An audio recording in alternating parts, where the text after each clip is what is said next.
জাতীয় থেকে আন্তর্জাতিক, প্রান্তিক জনপদ থেকে নগর চারপাশে ঠিক কী ঘটছে এই মুহূর্তে তা নিয়ে আয়োজন এখন চারদিক। আপনাদের সঙ্গে আছি আমি রোকসানা তারিন।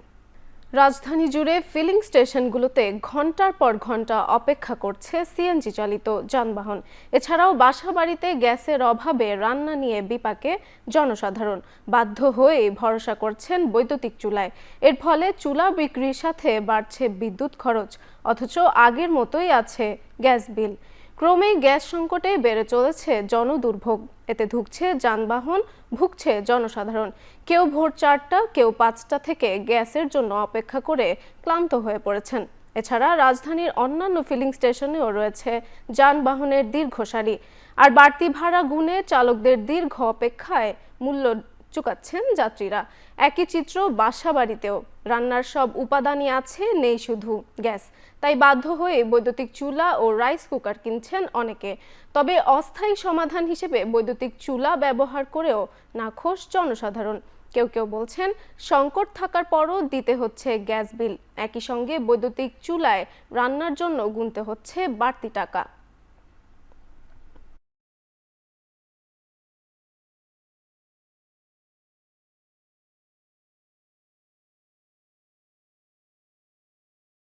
গ্যাসের অনেক ভোগান্তি, তবুও ভোর 4টা থেকে আমরা এখানে সিরিয়াল দিয়ে পাম্পে রয়েছি। ঘন্টার পর ঘন্টা সিরিয়াল দিয়ে কোনো গ্যাস পাইতেছি না। 2 ঘন্টা বসা ছিলাম, এখন গ্যাসের পাম্পে লাগাইছে, বলতেছে গ্যাস ঢুকবে না, গ্যাস ট্যাঙ্কিও খালি। গ্যাসের লাইনে গ্যাস পাওয়া যাচ্ছে না, এবং সিলিন্ডার কিনতে গেলে দেখা সিলিন্ডার পাওয়া যাচ্ছে না, দাম বেশি। লাইন আছে আর কি, কিন্তু গ্যাস আসে না, লাইনে আসে না আর কি, আগুনই জ্বলে না। এই কারণে আর কি এখন ইলেকট্রিক চুলা কিনতেছি। মাসে বিক্রি করতাম 10টা 15টা, এখন আমাদের এমনও দিন যায় প্রতিদিন 10-12টা আমাদের সেল হয়। রাজনৈতিক দলের মত প্রকাশ সভ্য ভাষায় হওয়া উচিত। উস্কানিমূলক অশ্রাব্য ভাষায় কথা বললে গণতন্ত্রের পরিবেশ নষ্ট হয় বলে মন্তব্য করেছেন বিএনপির সিনিয়র যুগ্ম মহাসচিব রুহুল কবির রিজভী। দুপুরে দলটির কেন্দ্রীয় কার্যালয়ে সমসাময়িক বিষয় নিয়ে জরুরি সংবাদ সম্মেলনে রুহুল কবির রিজভী বলেন, রাজনীতিতে পারস্পরিক আলাপ আলোচনা ও বিতর্ক থাকবে, তবে সেটা যেন সংঘাতের দিকে না যায়।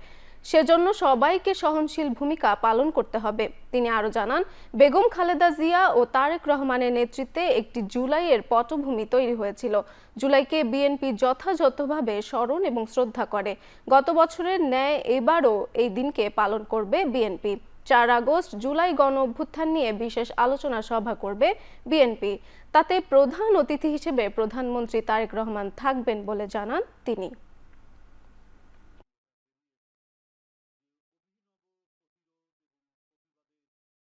মত প্রকাশেরও তো একটা সভ্য থাকা উচিত, সভ্য ভাষা, সভ্য শব্দ ব্যবহার করা উচিত। কিন্তু সেইটা না করে যদি প্রতিনিয়ত উস্কানিমূলক কথাটা কিন্তু গণতন্ত্রের বিকাশের জন্য এবং গণতন্ত্রের পরিবেশ রক্ষা করার জন্য সহায়ক হবে না। বাক স্বাধীনতার নামে যা ইচ্ছা তাই বলা যাবে না বলে মন্তব্য করেছেন সমাজ কল্যাণ মন্ত্রী ডক্টর AZM জাহিদ হোসেন। দুপুরে কাকরাইলে ডিপ্লোমা ইঞ্জিনিয়ার্স ইনস্টিটিউশনের স্বেচ্ছাসেবক দলের সাবেক সভাপতি শফিউল বারী বাবুর মৃত্যু বার্ষিকী উপলক্ষে এক আলোচনা সভায় তিনি এসব কথা বলেন। সমাজ কল্যাণ মন্ত্রী বলেন, কটু কথা বললে জনগণ বসে থাকবে না। একটি গোষ্ঠী অহেতুক উত্তেজনা সৃষ্টি করে ফ্যাসিবাদ পুনর্বাসনের পথ তৈরি করতে চায়। তাদের রাজপথেই জবাব দেবে বিএনপি। এ সময় দলের বিরুদ্ধে ষড়যন্ত্র হচ্ছে উল্লেখ করে তা রুখতে ঐক্যবদ্ধ থাকার আহ্বান জানান তিনি। পাশাপাশি কেউ যাতে দলকে প্রশ্নবিদ্ধ করতে না পারে সে বিষয়ে নেতাকর্মীদের সজাগ থাকার কথাও বলেন তিনি।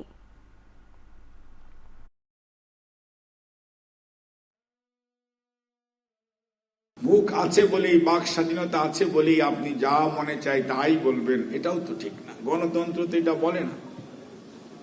এবং আপনার ভাষায় সংযত হওয়া উচিত, কথা বলায় সংযত হওয়া উচিত, আয়নায় চেহারা দেখে কথা বলা উচিত যে আপনি কতটুকু বলবেন আর কতটুকু বলা উচিত নয়। বাক স্বাধীনতা মানে এরকম অবারিত স্বাধীনতা নয়। একজনকে মেলাইন করবেন, একজনকে যাচ্ছে তাই ভাষা তুচ্ছ তাচ্ছিল্য করে বক্তব্য দেবেন, একজনের সম্মানহানি করবেন, এটি তো কোনো অবস্থাতেই গ্রহণযোগ্য হতে পারে না। সরকারি হাসপাতালে শূন্য পদের বিপরীতে শিগগিরই নার্স ও মিডওয়াইফ নিয়োগ শুরু হবে বলে জানিয়েছেন প্রধানমন্ত্রীর স্বাস্থ্য বিষয়ক বিশেষ সহকারী ডক্টর এস.এম. জিয়াউদ্দিন হায়দার। তিনি বলেন, যত্রতত্র গড়ে ওঠা নার্সিং কলেজ ও মেডিকেল কলেজ সরকারি নিয়ম মানতে ব্যর্থ হলে ব্যবস্থা নেবে সরকার। সচিবালয়ে এক সংবাদ সম্মেলনে তিনি বলেন, দেশের নার্সিং শিক্ষা কারিকুলাম আন্তর্জাতিক মানসম্মত নয়। তাই নার্সিং শিক্ষার মান বাড়াতে ফিলিপাইনের সহযোগিতা নিবে বাংলাদেশ। এই লক্ষ্যে দেশটির সঙ্গে দ্বিপাক্ষিক আলোচনা ফলপ্রসূ হয়েছে। এডিবির সহায়তায় দুই দেশের যৌথ উদ্যোগে $150 মিলিয়ন প্রকল্পের পরিকল্পনা নিচ্ছে সরকার। এর আওতায় ফিলিপাইন থেকে প্রশিক্ষণ এনে দেশের নার্সিং শিক্ষক ও ফ্যাকাল্টিদের প্রশিক্ষণ দেয়া হবে। 4 বছরের মানসম্মত কোর্স চালুর পাশাপাশি ক্লাসরুম আধুনিকায়ন, আদর্শ ল্যাব তৈরি করা হবে। এতে কর্মসংস্থান বাড়বে এবং বিপুল জনশক্তি বিদেশে রপ্তানি করা যাবে বলেও জানান তিনি।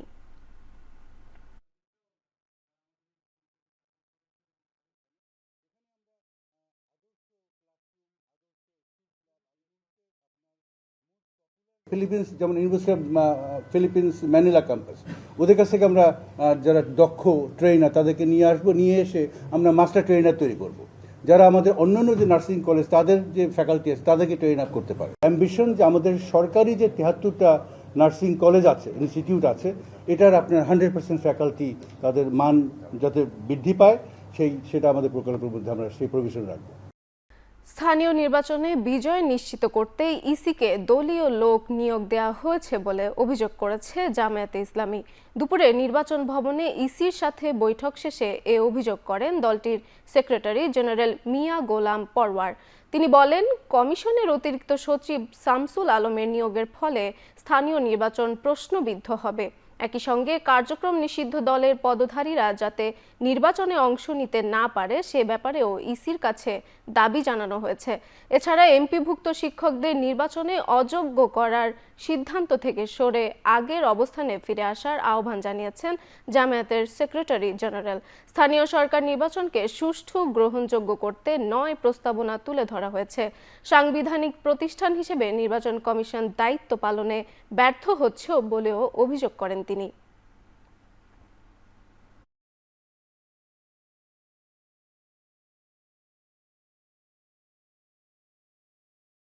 জাতীয় নির্বাচনের ক্ষেত্রে এমপিওভুক্ত শিক্ষকদের নির্বাচনের ব্যাপারে তো আপনারা কোনো বিধিনিষেধ আরোপ করেননি, তারা তো ইলেকশন করছেন।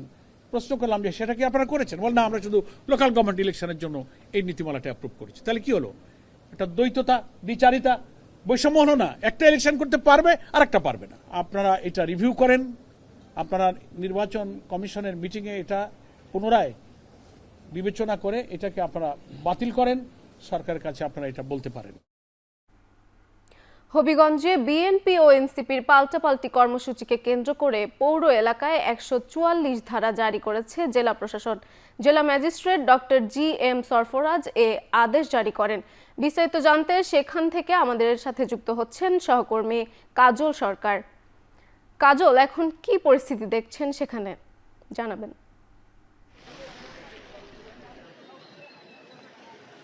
তারিন, কিছুক্ষণ আগে মূলত এনসিপির যে কেন্দ্রীয় নেতৃবৃন্দ রয়েছেন তারা শ্রীমঙ্গল থেকে হবিগঞ্জে ঢোকার চেষ্টা করেছিলেন, কিন্তু শ্রীমঙ্গল এবং হবিগঞ্জ সীমান্ত যেটি অর্থাৎ মুছাই এলাকা, ওই এলাকাতে আইনশৃঙ্খলা বাহিনী তাদেরকে আটকে দিয়েছেন এবং এখন পর্যন্ত এনসিপির যে নেতৃবৃন্দ রয়েছেন তাদের সঙ্গে আইনশৃঙ্খলা বাহিনীর কথা কাটাকাটি চলছে। এনসিপির যে নেতৃবৃন্দ রয়েছেন তারা আসলে হবিগঞ্জ প্রবেশের চেষ্টা করছেন। অন্যদিকে পুলিশ যেটি বলছে যে যেহেতু 144 ধারা জারি রয়েছে সেই ক্ষেত্রে আইনশৃঙ্খলা অবনতি ঘটতে পারে, যে কারণে তারা আসলে এনসিপি নেতৃবৃন্দকে শহরে প্রবেশ করতে দিচ্ছেন না। অন্যদিকে আমরা শহরের যে পরিস্থিতি, যেহেতু তারা আসলে সার্কিট হাউস এলাকাতে কর্মসূচি ঘোষণা করেছিলেন, ফলে এখন আমরা দেখছি যে সেখানকার অবস্থাও অনেকটা আইনশৃঙ্খলা রক্ষাকারী বাহিনী সেখানে বিপুল সংখ্যক মোতায়েন করা হয়েছে। এর বাহিরে শুধু পুলিশ নয়, পুলিশের বাহিরে আমরা দেখেছি যে 3 প্লাটুন বিজিবি সদস্য মোতায়েন করা হয়েছে এবং র্যাব সদস্যরাও কিন্তু শহরে টহল দিচ্ছেন। আইনশৃঙ্খলা রক্ষাকারী বাহিনী অর্থাৎ পুলিশ সুপার, জেলা পুলিশ সুপার কিছুক্ষণ আগে দুপুরের দিকে আমাদেরকে যেটি বলেছিলেন যে যেহেতু 144 দ্বারা জারি করা হয়েছে। সেই ক্ষেত্রে যেন আসলে এনসিপি নেতৃবৃন্দ কিংবা বিএনপি বা ছাত্রদল নেতৃবৃন্দ কোনো ধরনের কর্মসূচি পৌর এলাকা বা শহরে করতে না পারে, সেই জন্য তারা সতর্ক অবস্থানে রয়েছেন। এবং যেহেতু এনসিপি কর্মসূচি ঘোষণা করেছে, ছাত্রদলও বিএনপিও কর্মসূচি ঘোষণা করেছে, আমরা দুপুরে দেখেছি বিএনপি নেতৃবৃন্দ আসলে অবস্থান নিয়েছিলেন এবং তারা যেটি বলছেন যে যদি এনসিপি আসলে সেখানকার কোনো কর্মসূচি পালন করে একই সাথে কোনো ধরনের উস্কানিমূলক বক্তব্য দেয়, সেই ক্ষেত্রে তারা বিষয়টিকে আসলে গুরুত্ব দেবেন। অন্যদিকে এনসিপি নেতৃবৃন্দ যেটি বলছেন যে আমরা অর্থাৎ পুলিশের সঙ্গে তাদের যে কথোপকথন, সেখানে আমরা দেখেছি হাসনাত আছেন এবং অন্যান্য যে নেতৃবৃন্দ রয়েছেন তারাও আছেন। তারা যেটি বলছেন যে আমাদের ভেতরে আসলে প্রবেশ করা বা শহরের ভেতরে প্রবেশ করা আমাদের অধিকার রয়েছে, পরবর্তীতে কর্মসূচির বিষয়টি আসলে তিনি পরবর্তীতে দেখা যাবে সেটি আসলে বলছেন। এরপরও আমরা যেটি দেখছি যে এখন পর্যন্ত এনসিপি নেতৃবৃন্দের সঙ্গে পুলিশের যে কথোপকথন সেটি হচ্ছে, তারা আসলে শহরে প্রবেশ করেন নাকি আসলে পুলিশ তাদেরকে সেখান থেকেই ফেরত পাঠায় সেটি আসলে এখন পর্যন্ত নিশ্চিতভাবে বলা যাচ্ছে না। তবে এনসিপির একটি সূত্র যেটি বলছে যে তারা শহরে প্রবেশ করার পরও আসলে গণমাধ্যম কর্মীদের সঙ্গে কথা বলবেন, এই ধরনের একটি বিষয় কিন্তু আমাদেরকে জানানো হয়েছে। হবিগঞ্জ থেকে যুক্ত ছিলাম আমাদের সহকর্মী কাজল সরকারের সাথে। চট্টগ্রামের শীর্ষ সন্ত্রাসী মোবারক হোসেন ইমন ওরফে ডেভিড ইমনকে 3 সহযোগী সহ গ্রেপ্তার করেছে পুলিশ। ভোর 4টায় যশোরের ঝুমঝুমপুর এলাকায় অভিযান চালিয়ে তাদের গ্রেপ্তার করা হয়। তারা সীমান্ত দিয়ে ভারতে পালিয়ে যাওয়ার প্রস্তুতি নিচ্ছিলেন বলে জানায় পুলিশ। যশোরের পুলিশ সুপারের কার্যালয়ে অতিরিক্ত পুলিশ সুপার মিরাজুল ইসলাম জানান, সকাল 10টার দিকে গ্রেপ্তার 4 জনকে চট্টগ্রাম জেলা পুলিশের কাছে হস্তান্তর করা হয়। পরে তাদের কঠোর নিরাপত্তায় চট্টগ্রামে নেওয়া হয়। পুলিশের দাবি, ডেভিড ইমন চট্টগ্রামের বায়েজিদ বোস্তামি, পাঁচলাইশ, চান্দগাঁও, পতেঙ্গা, হাটহাজারী ও রাউজান এলাকায় প্রভাব বিস্তার করে আসছিলেন। সম্প্রতি চট্টগ্রামের একটি ইন্টারনেট সেবাদানকারী প্রতিষ্ঠানের মালিকের কাছে দাবি করা চাঁদা না পেয়ে ওই প্রতিষ্ঠানে হামলা, ভাঙচুর ও লুটপাট চালানো হয়। ডেভিড ইমনের বিরুদ্ধে হত্যা চেষ্টা, চাঁদাবাজি, অবৈধ অস্ত্র এবং সন্ত্রাসী কর্মকাণ্ডের অভিযোগে একাধিক মামলা আছে।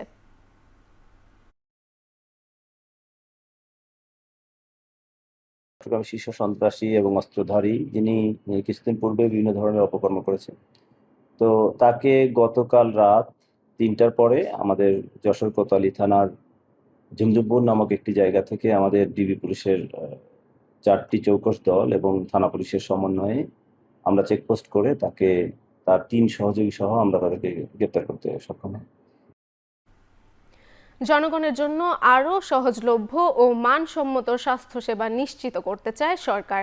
স্বাস্থ্যমন্ত্রী সরদার সাখাওয়াত হোসেন বলেছেন, উপজেলা থেকে মেডিকেল কলেজ, হাসপাতাল সব পর্যায়ে স্বাস্থ্যসেবা অবকাঠামো ও চিকিৎসা সুবিধা সম্প্রসারণে নানা উদ্যোগ নেওয়া হয়েছে।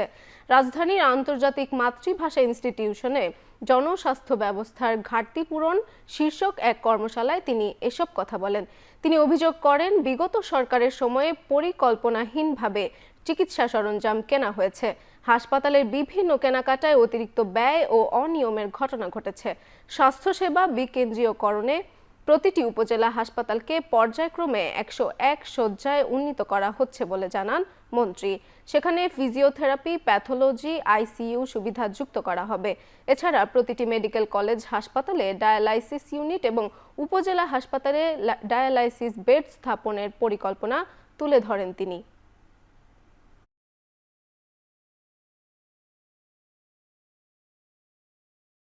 আমরা একটা 2টা ফিজিওথেরাপি সেন্টার করতেছি, one for the ladies, one for the gents, এবং 2জনই এক্সপার্ট থাকবে, একজন লেডি একজন জেন্টস। আমরা এখন যে নতুন বিল্ডিংগুলি করতেছি, we are keeping space for kidney dialysis. 10 bedded kidney dialysis shall be established in উপজেলা লেভেল অলসো ইনশাআল্লাহ খুব তাড়াতাড়ি। We have already order to buy the dialysis machine from our own source, এবং আমরা ডিসেম্বরের প্রথম থেকে আমাদের ফরেন এক্সচেঞ্জ আমাদের বাঁচবে।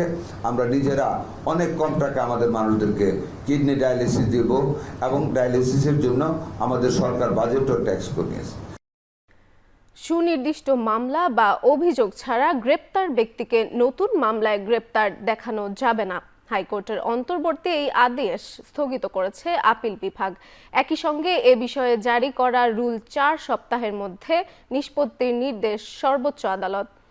রাষ্ট্রপক্ষের আবেদনের পরিপ্রেক্ষিতে বুধবার প্রধান বিচারপতি বিচারপতি জুবায়ের রহমান চৌধুরী নেতৃত্বাধীন 4 সদস্যের আপিল বিভাগ এই আদেশ দিয়েছেন। হাইকোর্টের কতগুলো অন্তর্বর্তীকালীন আদেশ বলেছেন যে এই ধরনের ব্যক্তিদেরকে তাদেরকে কোনোভাবেই সুনির্দিষ্ট মামলা ছাড়া গ্রেপ্তার করা যাবে না। তো আমরা আদালতকে বলেছি যে আপনাদের যে নজির সর্বশেষ, আপনাদের নজিরের স্পিরিটটা হচ্ছে যে ফৌজদারি ব্যবস্থায় তদন্তকারী সংস্থা ইন্ডিপেন্ডেন্টলি কাজ করবে। পাশাপাশি এটাও দেখতে হবে কোনো একজন নাগরিক যেন কোনো কারণে হয়রানির শিকার না হয়। এটাও কিন্তু একজন নাগরিকের দায়িত্ব যে তিনি যেন কোনো কারণে হয়রানির শিকার না হন, তিনি যেন কোনো কারণে নির্যাতনের শিকার না হন এবং আইনের মারপ্যাচে পড়ে যেন তার অধিকার ক্ষুণ্ণ না হয়। এটাও কিন্তু আমাদের সাংবিধানিক অধিকার একজন ব্যক্তি। এই দুটাকে ব্যালেন্স করতে হবে। জাপানে ভয়াবহ ভূমিকম্পে দক্ষিণাঞ্চলীয় কুমামোতোয় নিহতের সংখ্যা বেড়ে দাঁড়িয়েছে কমপক্ষে 13 জন। খবরটি নিশ্চিত করেছে জাপানের প্রধানমন্ত্রী সানায়ে তাকাইচি। তবে প্রাণহানির সংখ্যা আরও বাড়তে পারে বলে আশঙ্কা করা হচ্ছে। ধারণা করা হচ্ছে সেখানে আটকে আছে এখনও অনেকেই। এর মধ্যে প্রায় 10,000 মানুষকে নিরাপদে সরিয়ে নেওয়া হয়েছে বলে জানিয়েছেন স্থানীয় কর্মকর্তারা। এছাড়া বিদ্যুৎহীন অবস্থায় আছেন হাজার হাজার মানুষ।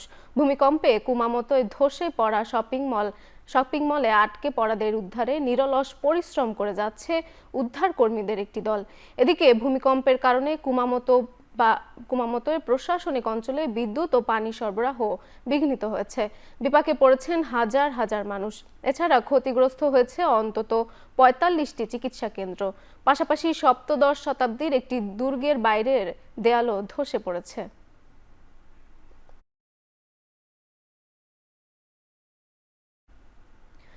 ককরোচ জনতা পার্টির নেতৃত্বে শিক্ষার্থীদের আন্দোলনের মুখে অবশেষে দ্বিগুণ শাস্তির বিধান রেখে ভারতে লোকসভায় কণ্ঠ ভোটে পাস হলো প্রশ্ন ফাঁস সংক্রান্ত বিল, যাকে বলা হচ্ছে পাবলিক এক্সামিনেশন সংশোধনী বিল বা অ্যান্টি পেপার লিক বিল। 2024 সালের আইনে সর্বোচ্চ 5 বছরের কারাদণ্ডের বিধান থাকলেও নতুন সংশোধনীতে তা বাড়িয়ে 10 বছর করা হয়েছে। এছাড়াও দোষীদের 50 লক্ষ রুপি পর্যন্ত জরিমানা দেওয়ারও বিধান রাখা হয়েছে। বিলটি আইনে পরিণত হলে প্রশ্ন ফাঁস সংক্রান্ত মামলায় তদন্ত 2 মাসের মধ্যে শেষ করার বাধ্যবাধকতা যোগ হবে। বুধবার লোকসভায় বিরোধীদের ওয়াকআউটের মধ্যেই কণ্ঠ ভোটে বিলটি গৃহীত হয়।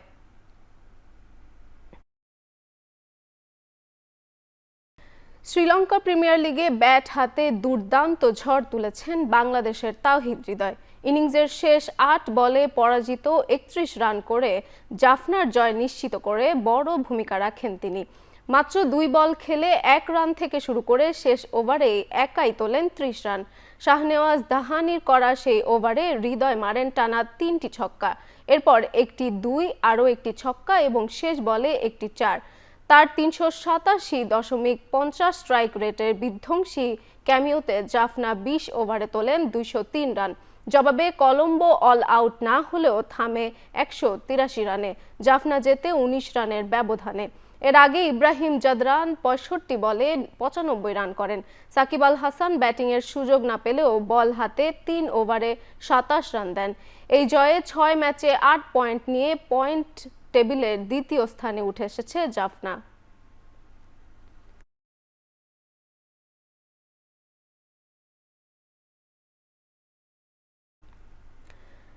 ত্রিনিদাদের ব্রায়ান লারা স্টেডিয়ামে পাকিস্তানকে হারিয়ে 2 টেস্টের সিরিজে 1-0 ব্যবধানে এগিয়ে গেল ওয়েস্ট ইন্ডিজ। জয়ের জন্য 211 রানের লক্ষ্যে তাড়া করতে নেমে চতুর্থ দিনে মাত্র 120 রানে গুটিয়ে যায় বাবর আজমের দল। এক প্রান্ত এগোলে অপরাজিত 58 রান করেন বাবর, কিন্তু অন্য ব্যাটারদের ব্যর্থতায় হার এড়াতে পারেনি Pakistan. Caribbean pacer Jayden Seales ছিলেন জয়ের নায়ক। মাত্র 20 রান খরচায় 5 উইকেট নিয়ে পাকিস্তানের ব্যাটিং ধসিয়ে দেন তিনি। এর আগে পাকিস্তানের মোহাম্মদ আব্বাস 22 রানে 5 উইকেট নিয়ে নজর কেড়েছিলেন। 2 দলের পেসারদের দাপটে এই টেস্টে পড়েছে 40 উইকেট, যা টেস্ট ইতিহাসের 5মবারের ঘটনা। গ্যারি সোবার্সের জন্মদিনে পাওয়া এই জয় কিংবদন্তি ক্রিকেটারদেরই উৎসর্গ করেছে ওয়েস্ট ইন্ডিজ।